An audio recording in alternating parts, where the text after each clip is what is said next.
Okay, welcome everybody. This morning we've got a webinar on accessing and managing cash and plus alternative options. So we're joined by the very esteemed Tony Ryan, who's the Regional Director of Branduin Business Support.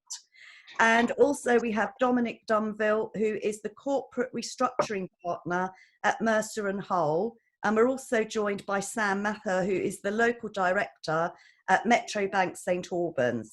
So we're going to be covering a couple of subjects between the three of them, and we've got some slides. So the first subject is getting you fit for funding, and then we will go on to how do you look after your hibernated business. So without further ado, I'm going to hand over to Tony.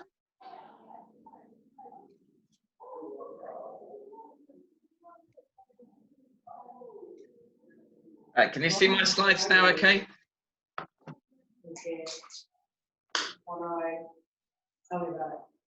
Fairly good. Sorry, can you see my slides okay? Yes? Good. Oh, you're all muted, sorry, I just realised. Sorry, Tony, yes, we can. Yeah, sorry, you're all muted. Okay, morning everybody. Just a quick bit of housekeeping. We've got 20 minutes to cover this subject. There's enough slides here for about 2 hours. But I've agreed with Alison, we will send you the slides. I'm going to skip over some of them, but it's just good to have them there as holders. And I'm also going to be joined at various points in this with by Sam. So I'll quickly skip on. Why is the slide leaving now? Sorry. I don't know why my slides don't seem to be advancing for some strange reason.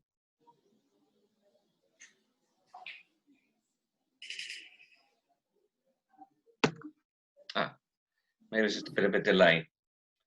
Anyway, that's me. I won't dwell on me. I've been doing this for quite a long time with SMEs and startups in particular. And with Branduin, I'm the sort of funding specialist by default almost. There's a few words. Sam, do you want to say a very few quick words about yourself? Everything you've got there is absolutely spot on. So I joined MetroBank in June 2017. Prior to that, I've been with the RBS Group, NatWest, RBS and Coot as well. So in terms of commercial, business and private wealth. So it's been a great journey here at Metro. I'm really enjoying my role here and looking forward to the rest of this. Okay, thank you very much, Sam. What we're going to try and cover today, and some of it will be very limited given the time constraints. If you have any questions that we can't cover at the end, my email and phone number are on every slide. So please feel free to call or email me after the event and I'll try and deal with any issues one by one. But I say we will have a Q&A session at the end, which Breeze will sort out for us. And today we're going to really look at the CBILS and the BIBLs, as they're known. It sounds like it's got a couple of cartoon characters from CBBC. But and then look at what you need to do to get those, and then a quick look at what happens if you can't get those, and then a look at what might happen when we start coming out of this. Now that's going to be the tricky one, and that could be a session all on its own. In fact, I'm doing one on the 24th of June just on that. So just a couple of key points for SMEs. It may sound a bit trite and cliche, but cash really is the key to running your business successfully, particularly at the moment. And I won't dwell on what's on here because a lot of it is obvious, but it's really looking what I've called the known knowns, the known unknowns, and the unknown unknowns. So my tip is to go through what we know about right at the moment. So how much cash have we got? What are you expecting to come in? How can we get it in any quicker? What are we supposed to be spending? Can we stop spending any of it? Can we reduce spending some of it? And what government schemes or other schemes can we take advantage of? Because although I've done literally hundreds of webinars now around all the government schemes, you know, the world did exist in terms of funding before this crisis, and it will exist afterwards. So there's lots of other ways you can raise money other than just looking at government schemes. But obviously do take advantage of them where you can, because they are very advantageous on occasions. With the known unknowns, I've said be realistic, prudent, and brutally honest with yourself. So try and do a business plan that looks at what they call the good, the bad, and the ugly. So we look at the best possible case, the medium case, and the most likely, and the worst possible case, and then just plan around it. And what I've found is, in most things in life, if you actually write down what you're going to do about something, you don't tend to worry about it quite so much afterwards. So then when we go on to the unknown unknowns, well, really that's living in a world of fantasy. None of us really know what's going to happen. And you could probably drive yourself completely insane if you started thinking through all of the options that could possibly happen to your business. So try and just put them into some sort of perspective and say, I've got no control over them. I can't do anything about them. What I can do is do my little bit of planning around that best, worst, and most likely scenario. And so the top tip at the bottom there is try and get your quick wins. Get some cash in. Find ways to stop spending some cash. Try and take advantage of these schemes, then reforecast, refresh, and do it again. And then in 3-4 weeks' time, go through the whole process again, because it will have changed again. We'll know a bit more. Obviously, some businesses are coming online, opening up on Monday. They're talking about pubs opening on the 4th of July. You know, once these things start happening, we can be a bit more realistic in our planning. So just think about the things you can do something about and try and plan for them. Now, a lot of people get confused. I found this on one of the government websites, maybe in the British Business Bank website, and I just thought it was fantastic. The ultimate nightmare slide. This is your solution to government funding.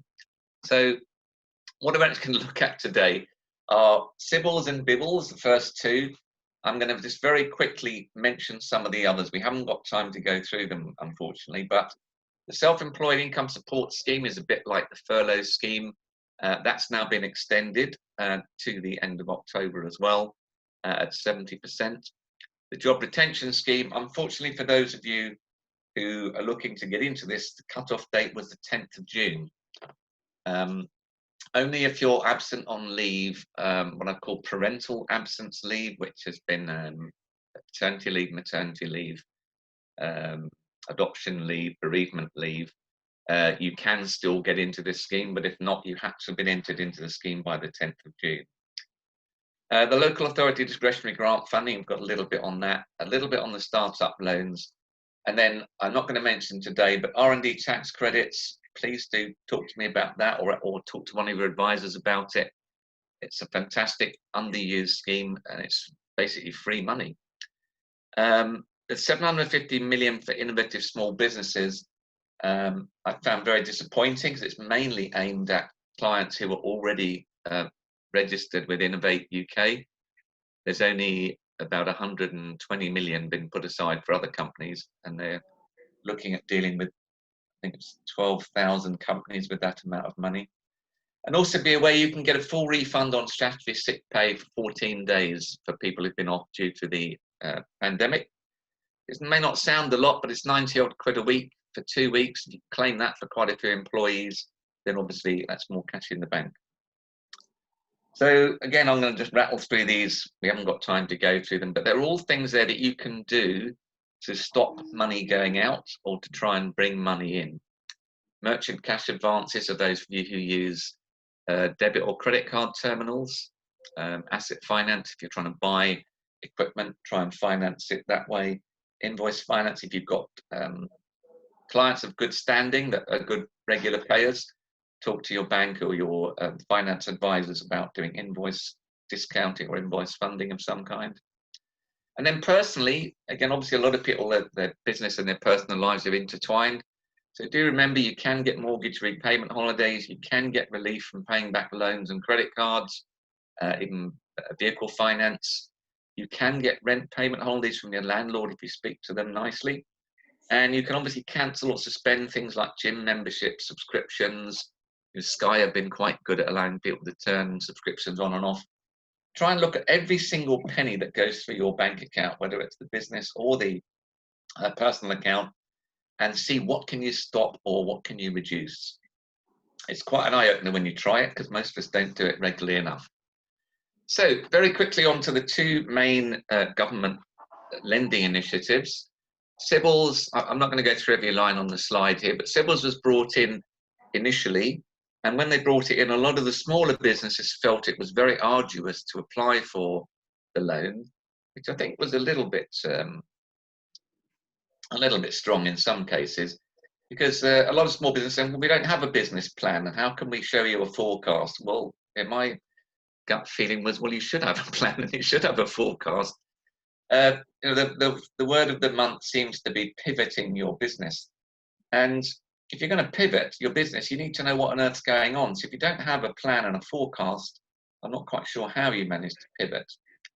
But the key thing with the CBILS loan is that the government was backing the scheme, and this led to a lot of confusion in that some clients seemed to think that meant the government was going to pay it back for them. And it's certainly not that. So this was a scheme that existed for quite a while, probably about 20 years, as the Entrepreneurs Finance Guarantee Scheme, and before that, Small Business Loan Scheme. Loan Guarantee Scheme, yes. Sorry? So it was the Small Firms Loan Guarantee Scheme, then the Enterprise Finance Guarantee Scheme, and now the coronavirus business interruption. So they were able to bring it in quickly, but the government is providing guarantees to the bank and not to the person that's borrowing the money.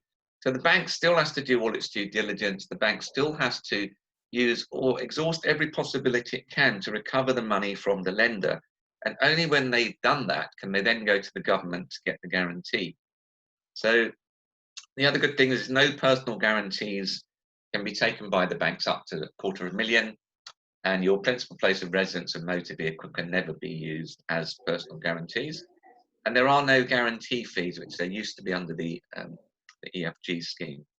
Now, the good news is, Sam might give us an update in a minute, but overall, up to Monday, when I checked the numbers, or Tuesday, sorry, I think published Tuesday, but up to Monday, they've lent nearly 10 billion to nearly 48,000 businesses from 93,000 applicants. So you can see they've covered about half of the applicants so far.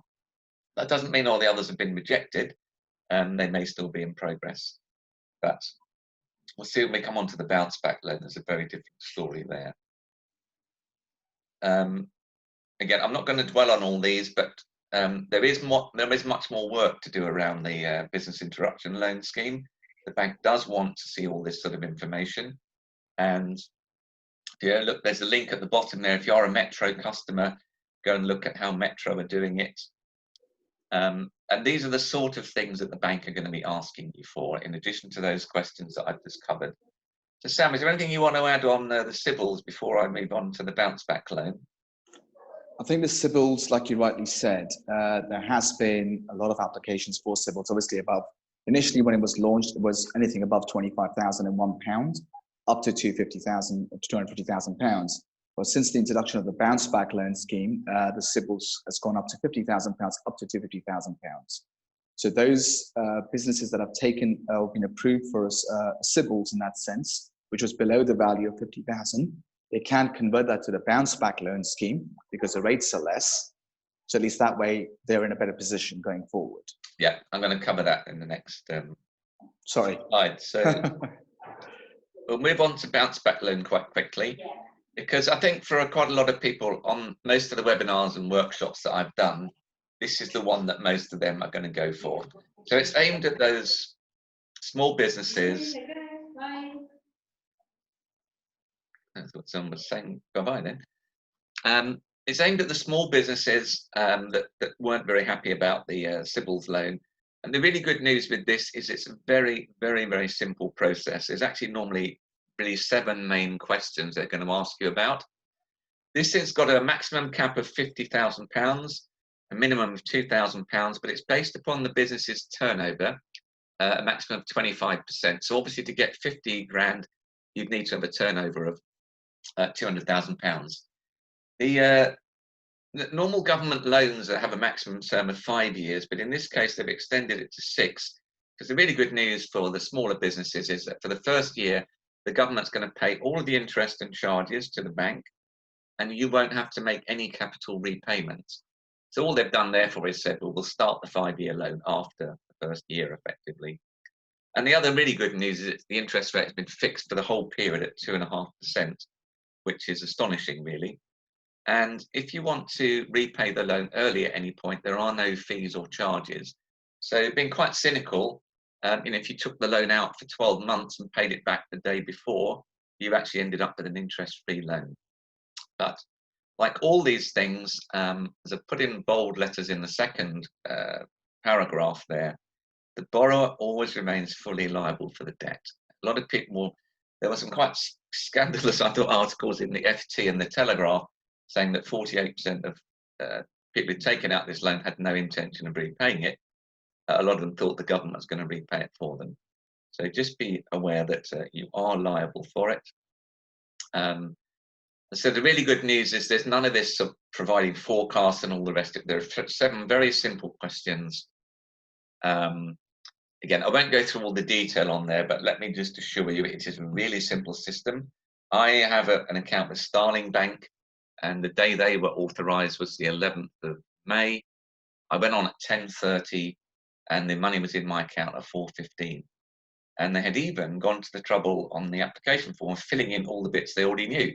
So things like my company registration number, my company name, account, sort code, all that had already all been filled in. All I had to really put in was my turnover and the amount I wanted to borrow, and then sign all the documents. So those are the rules that are there, but I've said it is a really simple system. The other good news, I'm going to ask Sam to a quick word in a minute. The good news for all Metro customers, as you may be aware, they took a while to get their accreditation and get it all tested. But the good news is they are now up and running, and there's a link there. So, sorry, I just wanted to... Oh, sorry, I seem to have lost the figures that I had for the amount of loans that have been issued so far. But it's about 24 billion has been issued so far to about 780,000 companies. And it's running at around about 80% of applications have been approved already. And as I think Sam will mention in a minute, the fact they haven't been approved yet doesn't mean they've been rejected. They're probably still in the pipeline. So most people I've spoke to, anecdotally from looking around the net and social media, and a lot of the clients I have personally spoken to have all said it's incredibly simple.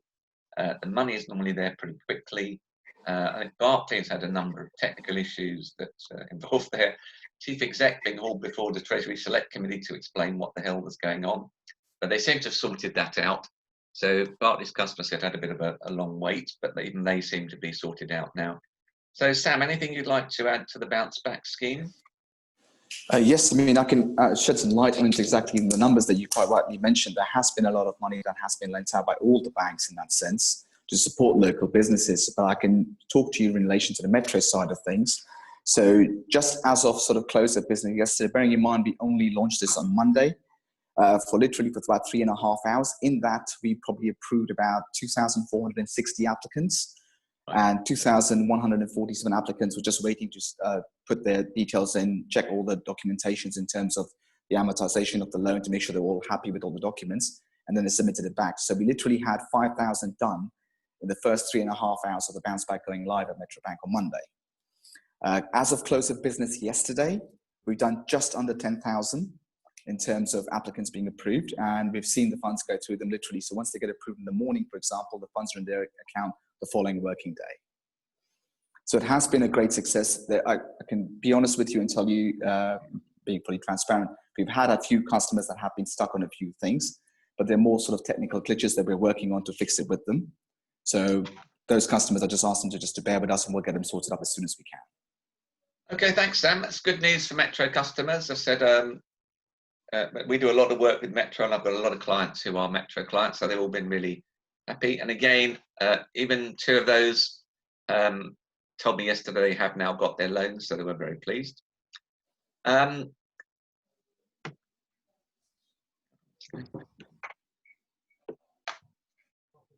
Sorry, my screen sort of froze for a moment there. I'm going to talk very briefly about these local authority discretionary grants. Now, some of you may be aware, one of the first grants that was issued were related to business rates. There was a £10,000 grant for what they called small business rate relief, and then there was a £25,000 grant for those in the hospitality industry. Now, a lot of small businesses unfortunately slipped through those nets because they don't pay business rates direct.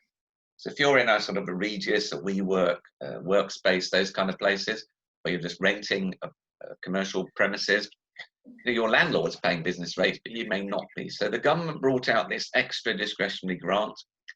Now, the key thing is I'm currently working with 4 different councils, but I also speak to quite a lot of others. And it's interesting, they've all taken very different approaches to this, because the key word is the third word in the title of the slide, discretionary. So some people have just, at one council I work, there's just gone on first come, first served, and when their money runs out, that's it.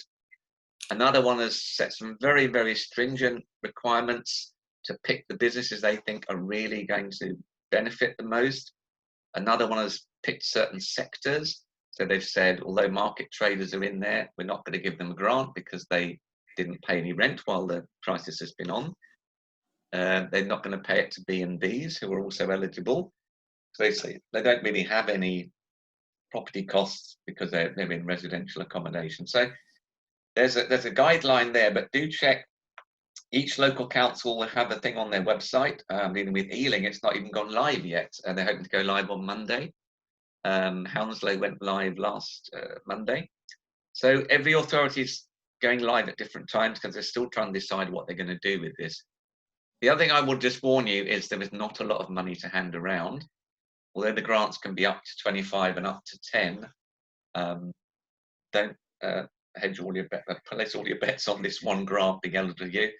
And the other big thing, I got hundreds of questions yesterday, was if you're working from home, you cannot claim this at all. So one of the things one of my favourite funding options is called the Startup Loan Scheme. I'm going to cover it very, very quickly here. Now, the reason I'm covering this is not only because I specialise in doing it, and I've processed over 550 of these in the last 4 or 5 years, but the reason I'm mentioning it is a lot of people are not eligible for the bounce back loan or for the business interruption loan, because they have not been trading sufficiently, either not trading at all or just started trading, or I've got quite a few clients who are just about to launch in March or April, and guess what? So I'm just going to mention this very quickly.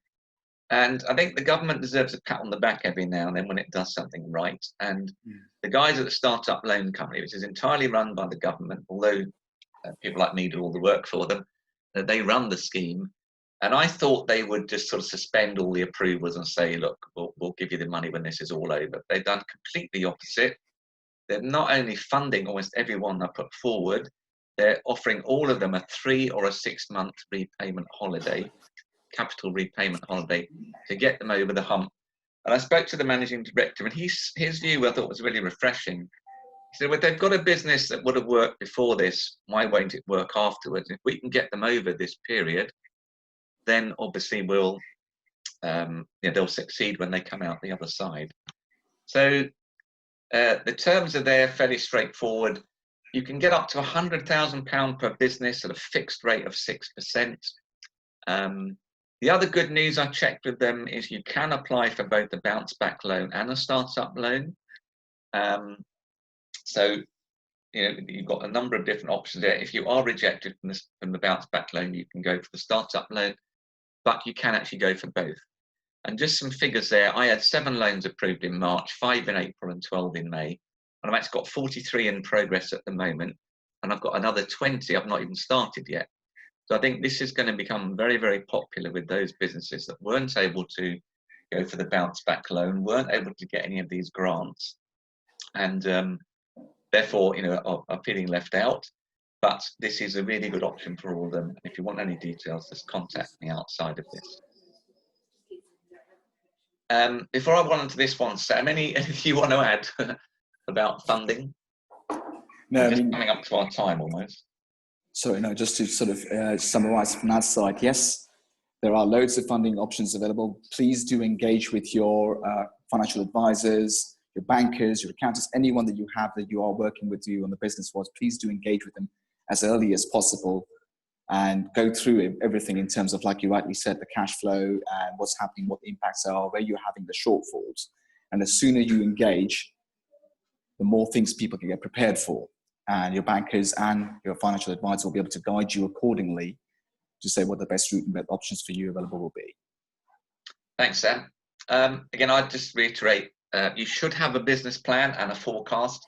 If anyone wants a really simple couple of templates, I can send you the ones we use for the startup loan scheme. They're really straightforward. You don't need to be an accountant or a wordsmith to complete them. So I'm just going to very quickly, in the last minute, cover this slide. It's a huge topic. I've got my crystal ball there on the slide. Very simply, who will be funding businesses? Well, my view, and I'm happy for Sam to chip in at the end, exactly the same people will be funding businesses as are funding them now. I don't really see any new funds coming out necessarily, but I think that the real issues are going to be around who's going to be applying for funding and what type of businesses will they be funding. So again, I'm sorry to end on a slightly sour note, but my feeling is that a lot of the things the government have put in place to do with the self-employment support scheme and the furlough scheme are actually delaying the inevitable, and there will be a lot of people losing their jobs. And we've already seen some pretty horrific numbers being bandied around on the headlines, from Heathrow-related companies to Centrica to Rolls-Royce. And I think there will be a lot of people who will find their jobs don't exist come October, or possibly even earlier. But it's not all doom and gloom, because we've had all this before. We've been through several recessions. I was very active during the 2008, 9, 10 financial crisis, as we called it. And the numbers there were far bigger than they are now. So just bear everything in mind, put it all in perspective. And what we saw was a huge number of new startup businesses coming out of the woodwork, or businesses pivoting, reinventing themselves. And I think that's what's going to happen. So I forecast a bright future for the startup loans. I think there'll be loads and loads of people applying for them, and lots of grants, regional grants, and there are lots around in Herts, Beds, Norfolk, Suffolk, that will be encouraging people to create employment in the borough or in the area. And I think I'll let Sam have the last word on this, but the people I've been speaking to fund already have said they're now going to be looking quite seriously at how did businesses deal with this crisis.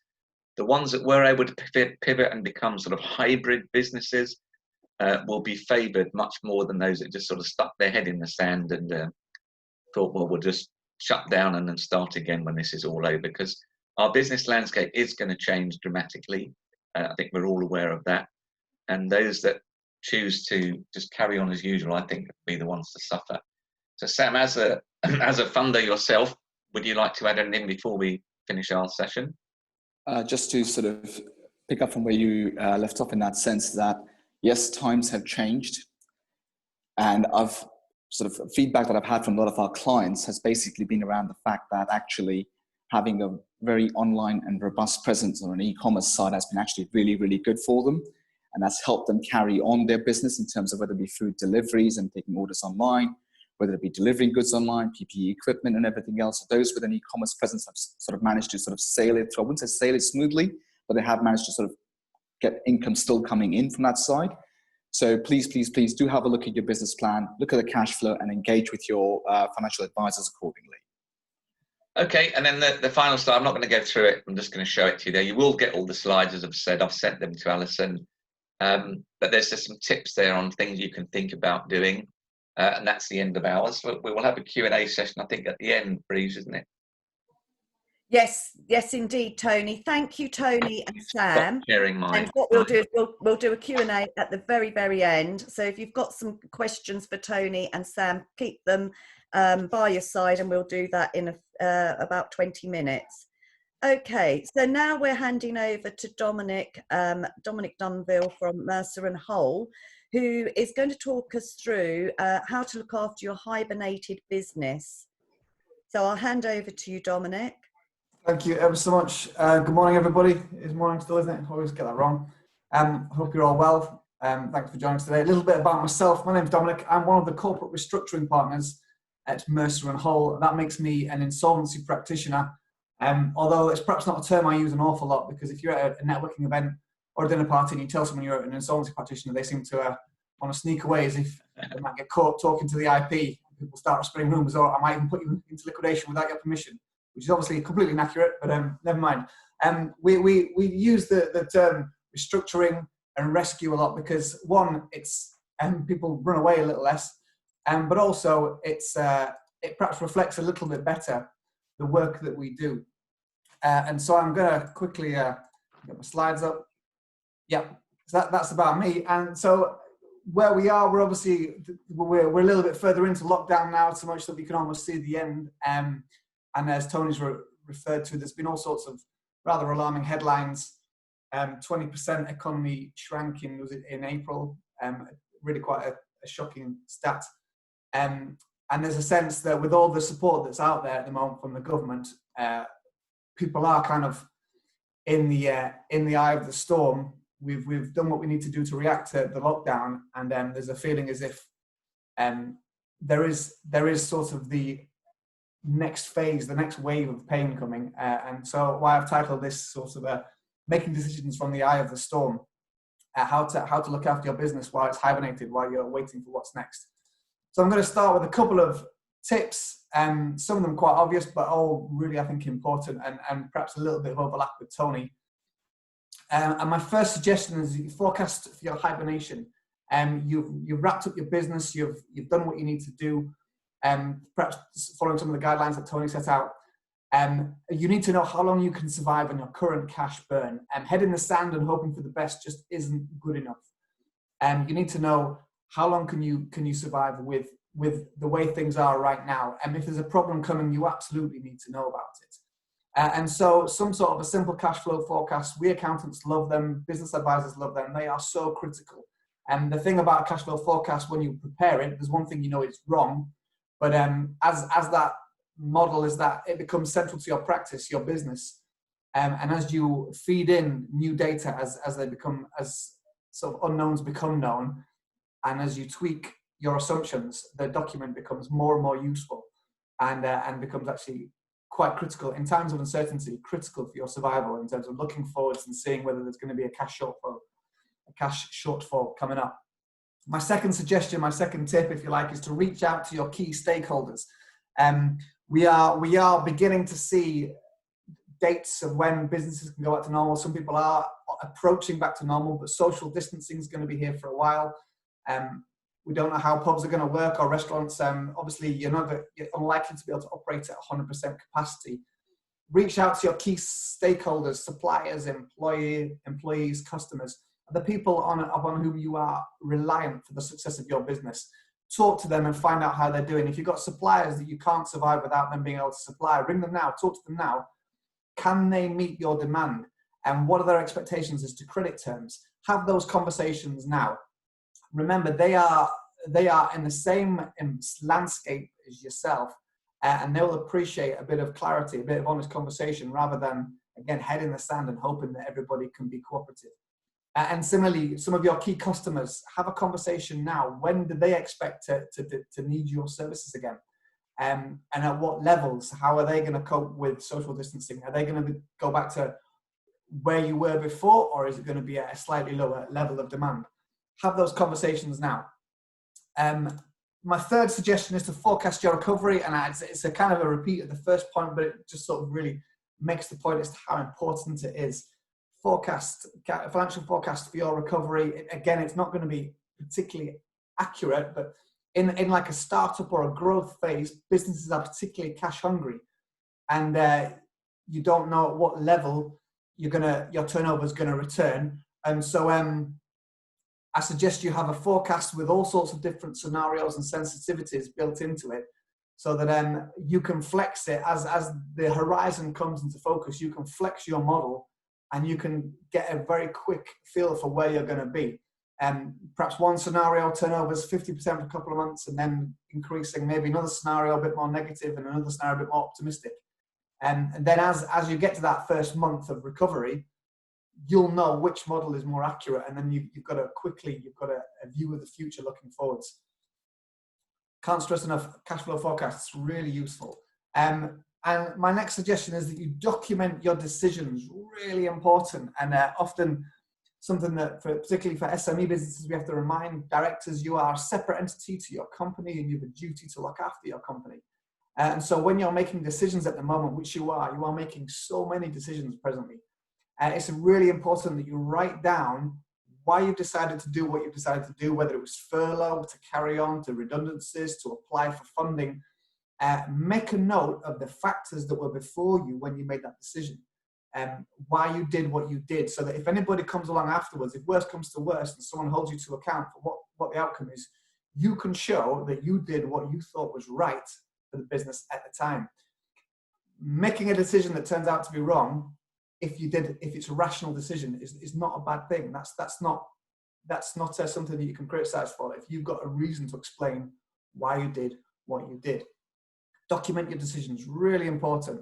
And my last suggestion for this part is just to get help. And you might roll your eyes when I say that, because I'm a professional advisor, and we're always saying take advice, but it's so important where you're perhaps only trying to run your business and you're overwhelmed with a tremendous amount of turmoil, information you're trying to digest, dealing with the demands of your employees, your customers. You've now got to figure out how you can run your business with 2 meters between everybody. It can be quite overwhelming, and I can't stress enough that you get in the expert help from people who can sort of, outsourcing the pain, so to speak, who can look after these complicated parts of what you're doing. And particularly if you're wondering whether you can survive this, talk to someone like myself that can give you that advice and in a letter, that's almost your insurance policy. So you took advice and you made this decision based upon reasonable, rational explanations offered to you at that time. My final suggestion: get help. The second part of my talk, just checking the time, we're okay. I just want to quickly run through 2 insolvency procedures that exist that are focused on rescue, and perhaps set out why we talk about rescue so much, because it's not all doom and gloom, and that there's so much of the UK insolvency law which is focused on turnaround and rescue. We are actually quite fortunate. Our legislation is world leader in regards to rescue. And 2 procedures I'm going to cover: the admin and the CVA. That I think I'm going to be doing quite a lot of these. So the CVA, you've perhaps heard of the CVA. It's been around quite a lot in popular in the news lately. My dad asked me about CVA a few months ago. What is it? He vaguely understood it's something to do with what I might know about. A lot of the big retail chains have done CVAs. You've perhaps heard about it. They are company voluntary arrangements. And put really simply, what a CVA is doing a deal with your creditors. You've looked forward, you can see there's a problem, there's a struggle, there's a hurdle, and you go to your creditors and you say, I need help, can we do a deal? And you can structure that deal in all sorts of different ways. They're really versatile, flexible tools. And that's why we like them. And the CVA is particularly relevant for a fundamentally sound business that's facing a hurdle, facing a problem. And I think there's going to be a lot of people businesses over the next 12 months that are sound businesses that were making profits 12 months ago, but 5 months ago. But now there's this hurdle, this problem that we need to get over. And so the way it works, you would instruct an insolvency practitioner like myself to help you put together a proposal as to what that deal is you're going to offer your creditors, and it goes to the creditors. They vote on it to the unsecured creditors, and if they approve, if you can get 75% approval, it's done, the deal is done, and you are in a CVA. And then what gives the arrangement tremendous credibility is because I then would remain in office as the supervisor, holding you to account that you will do what you said you're going to do. And again, that gives your creditors comfort that you've made a promise, but it's not an empty promise, because there's someone like me who's got levers that I can pull to force you to do what you said you're doing if you don't cooperate. One other thing I was going to say. Yeah, what the deal you might offer on a CVA, again, highly versatile. You might say, I'm going to put money in myself. I'm going to go apply for a loan and I'm going to put in some money myself. You're not obliged to put money into your own company. But if you're going to do that, you want to know that you've got support of people going forward, that you're not going to lose that extra investment.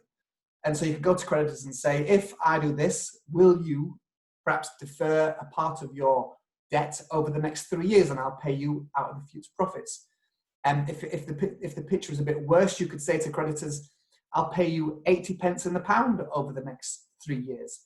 And you can be as versatile as you like. You could say, we're going to sell off this slice of the business and raise a load of money, give that straight to the creditors, but it's going to take us 6 months to do it. Can you agree? There's a very flexible, versatile process, and one that I think will be relevant in the coming environment when there are businesses that are fundamentally sound, but for a drop off of turnover for what could be 6 months of your year. The next process to quickly touch on is called the administration. And again, you've perhaps heard the term admin. There's been a few more big headline admins in this last couple of weeks. And the primary purpose, the reason I'm mentioning it, is the primary purpose of an administrator when he's appointed is to rescue business as a going concern. We've got a hierarchy of objectives in the administration, and the top goal is to get the business back on its feet. And another element of the admin which is useful is called a moratorium. And there's a new piece of legislation coming out that I won't bore you with, that we geeks are getting excited about. There's going to be like a new moratorium aside from the admin, but here the moratorium gives you breathing space and says that creditors can't be over aggressive, because often what you'll see is when a company starts to get a bit shaky, people get wind of it and they become very aggressive because they want to get their money out before the liquidation happens. Perhaps you've got the moratorium in place, you've got breathing space, everybody has to stand back, you can't be wound up. Everybody has to stand back, and we can then put together the plan, the proposal as to how we can achieve an outcome that's best for the creditors as a whole. Can we perhaps even, sometimes in an admin, we've proposed a CVA. We've got the moratorium, we've got that breathing space, and we go to creditors and say, can we do CVA? Some admins end in pre-packs, and pre-packs get a lot of bad press, and they are abused from time to time, but it's a very useful tool for saving the value of the business, and it's about getting what's best for the creditors. I think that's really all I wanted to say. Where are we for time? Yeah, I'm fine. The CVA and the admin, and as I mentioned, there is a new process that's being announced called the moratorium, which is in draft legislation at the moment. It's being discussed in Parliament this week. And that's going to, again, it's the whole new process focused on rescue. It's called the moratorium, where if you think you've got trouble, but you're not going to go insolvent, if you can do something, you can get, again, that 20 days, I think it's going to be, and breathing space to do something.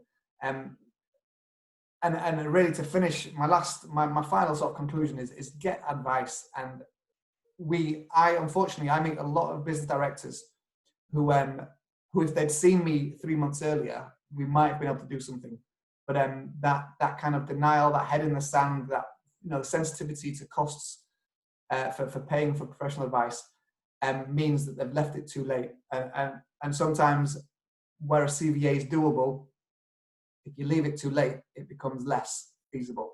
So I can't stress enough: get advice from me or somebody as soon as you can, as soon as you think you need it. And that's really, I think, my last slide. There's a photograph of me with a haircut, which is long overdue thanks to lockdown, and my contact details. Typically after this sort of event, we'd have a coffee and you could ask me a question. But there's going to be Q&A now, I think. But if there's something you want to ask me in a slightly more discreet environment where you don't want everybody else to hear you, by all means get in touch. There's my contact details on the screen, and I'd be more than happy to hear from you. And we always say, the first consultation for free is absolutely fine.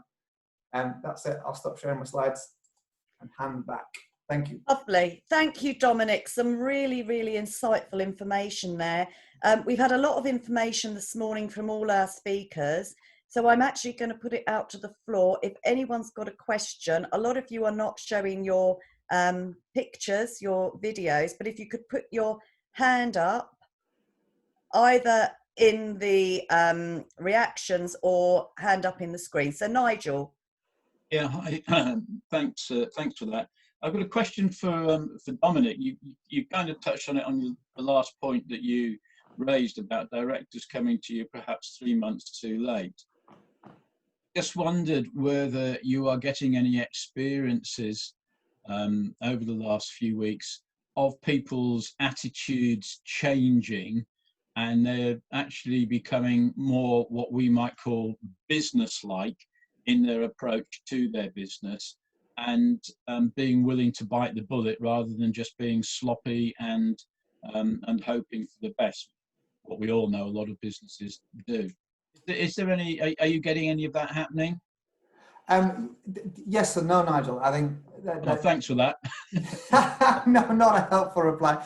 There are types of people on there, and I think if some folks who've been in business a long time and they've only known smooth, and so there's perhaps a false sense of security that creeps in there, where an owner-managed business where the owner-manager can keep his finger on the pulse with from a glance of the pile of paper or his inbox, perhaps a little bit less alive to the risks that are around the corner. Equally, yeah, there are some more sophisticated people who were alive to the fact that this business isn't mine. I am separate to it. And the second that you're erring on the side of whether you're insolvent or not, it's not your money at risk anymore. It's the creditor's money. And there are some folks that are taking that very seriously, as they should.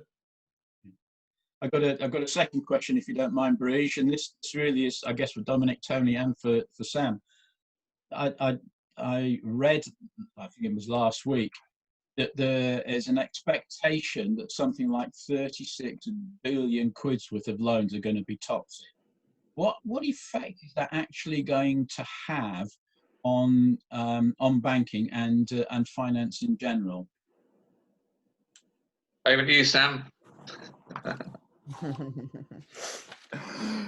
In terms of the loan side of things, obviously there is a 12-month grace period in terms of the bounce back loan side. Now, I think a lot of banks will start putting processes into place already in terms of how they're going to do the ongoing monitoring and due diligence regarding the loans down to make sure that it is treating customers fairly and making sure that they are able to repay the debt back to make sure that they can and making sure they're not in difficulty. But again, like I said, what everyone's mentioned today is early engagement is paramount. So if there are any problems, please do pick up with us. But in terms of what the ongoing monitoring and due diligence will be like, I don't know as yet, but I will hopefully find out soon enough and I can come back to you and let you know. Okay, thanks, Sam. I'd just add a couple of things. One is, as I've said, that these loan schemes, the business is liable to repay them. The government is not liable to repay them. The government is actually guaranteeing the bank that they will repay the bank if the bank has exhausted every other opportunity. So in that sense, there should be a limited amount of pain for the banks. They'll still have to do an awful lot of work to get to that point.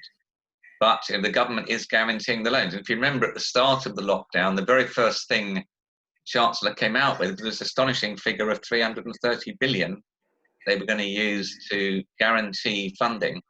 And the good news is, so far, between BIBLS and CBILS, they've only used probably about 35 to 40. So there's a huge amount more money to come. And again, those figures that you quoted, Nigel, for the toxic loans, again, they're sort of estimates, guesstimates. But from the banking point of view, I don't think it should make a huge difference. But going back to your previous question, what I've noticed, unfortunately, I share Dominic's view of sort of yes and no, but mainly no, unfortunately. Because what I've actually found is the businesses haven't really adopted the right business attitude until they've suddenly come to try and get some money. And then they've had to start being a bit more business-like and realistic. And, I've been taking people through business plans and cash flow forecasts and sort of chiding them, say, well, how are you running a business without this? And how are you going to pivot and do this good, the bad, and the ugly sort of exercise if you don't have anything? It doesn't have to be an amazing financial spreadsheet. It could be a large piece of paper and a pencil. But you just need to sit and try and work through these things. But just to finish, as I said, I think one thing I was talking about on a webinar yesterday when someone said, well, surely if I take a bounce back loan or a CBILS loan in my business, when the year is up, I can just wind the company up and walk away. And well, yes, you can in theory. But I did say, well, ignoring the current crisis and viruses and whatever, if you look at the Companies Act, there are a number of actions that creditors can take against the directors of the company. And interesting what Dominic said about writing down why you make certain decisions. Because if someone suspects that you have either done something fraudulent or been trading insolvently or various other things under the Companies Act, they can come after you personally as a director. As Dominic pointed out, you have a duty of care to your company. And a lot of people don't realise that. They just think the limited company is a great vehicle to hide you from public gaze and that no one can touch you. So just beware that, if in the normal course of business, things don't work out for you because of this pandemic and the business does go to the wall in one way or another, I'm not saying you're all going to end up in jail, but if you are doing something which becomes relatively obvious on investigation, that you knew exactly what was going on and did nothing about it, you can be held personally liable. So just bear that in mind before you go running off into the sun with all the cash.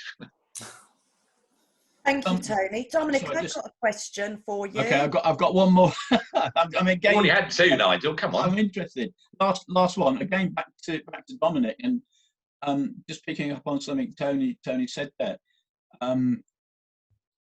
Is there going to be more latitude on the technicalities of insolvency over the next few months, so that directors who have quite rightly got this responsibility not paid if they see their business being insolvent actually have got some leeway as to what point they make that decision that they wouldn't normally have? To repeat myself, yes and no, which I'm sorry, that's not helpful.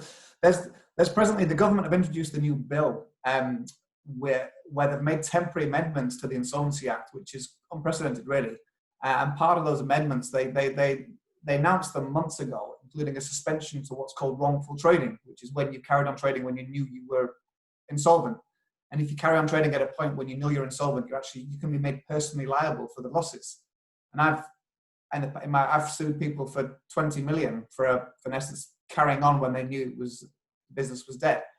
In terms to answer your questions, the leeway, so the government have suspended wrongful trading, or at least the draft amendments, which we haven't seen in final yet, says that when calculating the loss on a wrongful trading, you can ignore this window of the COVID.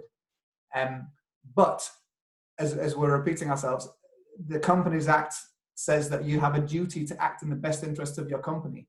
Now, if I'm before a judge trying to persuade a judge that a particular director's done something wrong, and the director says, well, look, it was COVID, the world was on his head, I can see, and there was free money, government were paying all my staff's wages on furlough, I'd applied for all these loans, I could see that the court might have sympathy for a director. But equally, if the writing is on the wall, then no, because really, as I said before, when you're on the edge of insolvency and you own the company, it's not your money at risk anymore. It's the creditor's money, and you have a duty to. You've probably everybody here has lost money to a creditor, to a customer who's gone into an insolvency procedure, and it's infuriating. And if you had the inclination that the directors of that business knew 6 months ago they were going down and they carried on taking money off you, regardless of leeway they might be entitled to, that's outrageous. And in the same way that as a nation, through perhaps a tax system, we're going to be funding some of these benefits and loans that the government are giving out for some time to come. And so if somebody is taking advantage and grabbing the free cash and running off to the sun, as Tony suggested, I'd suggest they should be already held into account if they knew that's what they were doing. Okay, Great, thanks, Dominic. Nigel, you actually asked my question, so that was fine. Telepathic. There must be the right questions. Yeah, well, we're seeing far too much of each other. That's what I would say. We're both thinking alike now. Well, thank you, Tony. Thank you, Sam, and thank you, Dominic. Everything all your slides today will be shared with all the delegates, and we have actually recorded this webinar as well, which will be available for you to watch back and pick up on the points, because we covered a lot of really good information, and really it was the steps all the way from trying to recover to maybe not able to recover. So there was a lot of information in there. Thank you all so much for pulling it together for us. You're welcome. Thank you, Breach, for having us. And we'll see you at the next one. Take care, everyone.